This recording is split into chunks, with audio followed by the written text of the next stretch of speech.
Hello everyone, welcome back to my channel. दोस्तों, अब तक आपको पता चल गया होगा कि दीक्षा पोर्टल पर 6 नए कोर्स उपलब्ध हो गए हैं और इस कोर्स को समाप्त करने की आखिरी तारीख 31 जुलाई 2021 है। तो दोस्तों, बहुत छोटे छोटे कोर्स हैं, आप इसे तुरंत कर लीजिए। मैं आपको कोर्स 1 लेकर आया हूं, संसाधनों से पूर्ण कक्षा कक्ष का वातावरण, जो कि ध्यानाकर्षण मॉड्यूल से संबंधित है। और इसमें जो असेसमेंट है, जो प्रश्न पूछे गए हैं, उन सभी प्रश्नों का उत्तर लेकर आया हूं। अगर वीडियो अच्छी लगे तो प्लीज़ चैनल को सब्सक्राइब कर लीजिएगा, बेल आइकन को प्रेस कर दीजिएगा। तो आइए दोस्तों, हम आपको ले चलते हैं प्रश्नों की ओर। इस जो है साथ में इस कोर्स की लिंक मैं अपने वीडियो के डिस्क्रिप्शन में दे रहा हूँ, आप वहाँ से जाकर इस कोर्स को पूर्ण कर सकते हैं।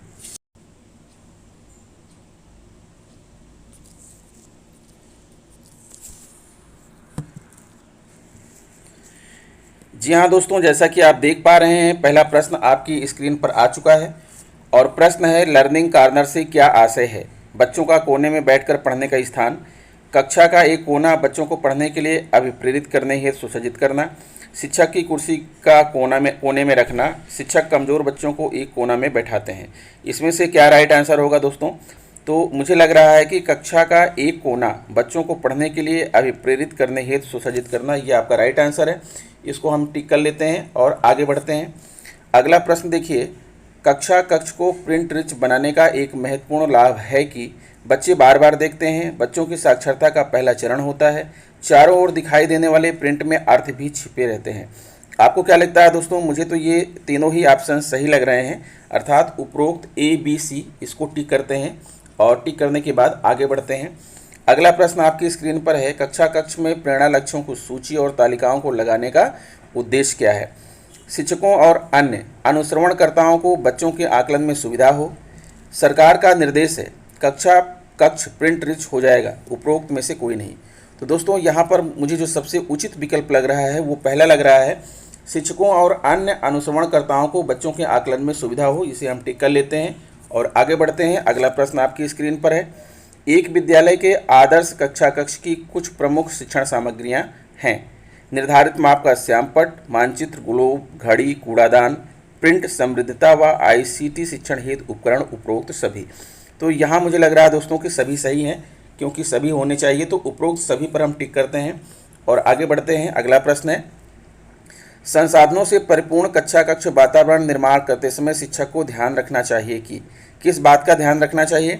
कक्षा कक्ष प्रासंगिक चित्रों, चार्टों, पोस्टर्स, आकृतियों से युक्त हो, बच्चों की स्थानीय परिवेश से जुड़ी हो, लर्निंग आउटकम की प्राप्ति में सहायक हो, उपरोक्त सभी। तो यहाँ भी मैं उपरोक्त सभी पर टिक करूँगा, क्योंकि ये मुझे सही लग रहा है।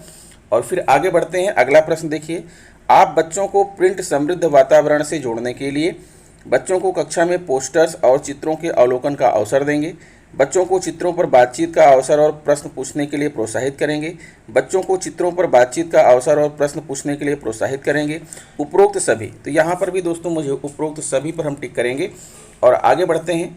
अगला प्रश्न है, बच्चों द्वारा बनाए गए चित्र, पोस्टर्स व विषयगत शिक्षण सामग्री कक्षा कक्ष में लगाना संसाधनों से पूर्ण कक्षा कक्ष का वातावरण का अंग नहीं है, बच्चों को उत्साहित होकर सीखने में मदद करता है, शिक्षकों के बोझ को हल्का कर देता है, ध्यानाकर्षण शिविर के लिए तैयार करते हैं। दोस्तों, यहाँ पर मुझे दूसरा विकल्प सही लग रहा है, मैं दूसरे विकल्प को टिक करूँगा, बच्चों को उत्साहित होकर सीखने में मदद करता है। फिर आगे बढ़ते हैं। ध्यानाकर्षण शिविर को ध्यान में रखकर बनाई गई आदर्श समय सारणी कहाँ लगाना है? प्रधानाध्यापक कक्ष में, कक्षा कक्ष में, विद्यालय अभिलेखों में, बच्चों की कापियों में। तो दोस्तों, यहाँ पर जो ध्यानाकर्षण शिविर की जो समय सारणी है, मेरे हिसाब से उसे कक्षा कक्ष में लगाई जानी चाहिए।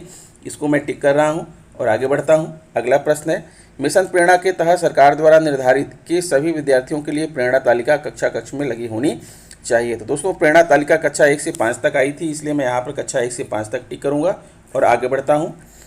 एक ऐसी कक्षा जिसकी दीवारें रंगारंग व प्रेरणादायक हैं, पोस्टर्स, चार्ट्स, पेपर व अन्य रोचक प्रिंट सामग्री से परिपूर्ण हैं, बच्चों की जिज्ञासा व दैनिक अनुभवों को अभिव्यक्ति के अवसर सृजित करते हैं। क्या आप इस कथन से सहमत हैं?